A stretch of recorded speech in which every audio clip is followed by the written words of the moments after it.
যদি বান্দা তুমি উপবাস থাকো, রমজান আসতেছে, ভালো ভালো খাইতে পারো না, কষ্ট হইতেছে, আল্লাহ কয় সবর কর, লাভ কি?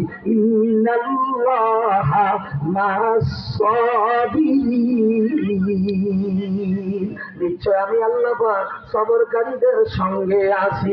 কথা ঠিক কিনা?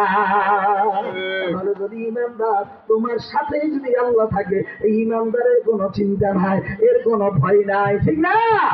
আর যদি সুখে থাকো, স্বচ্ছতা অবস্থায় থাকো, সফলতা অবস্থায় থাকো, ভালো অবস্থায় থাকো, সুস্থতা অবস্থায় থাকো, ভালো খাইতে পারছো, ভালো অবস্থায়, আলহামদুলিল্লাহ, শুকর আদায় করো, লাযীদান্নাকুম, আল্লাহ কয় যে অবস্থায় আছো নেয়ামত আরো বাড়াইয়া দেব। সুবহানাল্লাহ কন না? তাহলে ইমানদারের জন্য দুঃখটাও নেয়ামত, সুখটাও নেয়ামত, অভাবটাও নেয়ামত, সচ্ছলতাও নেয়ামত। কথা ঠিক নেই? হ্যাঁ,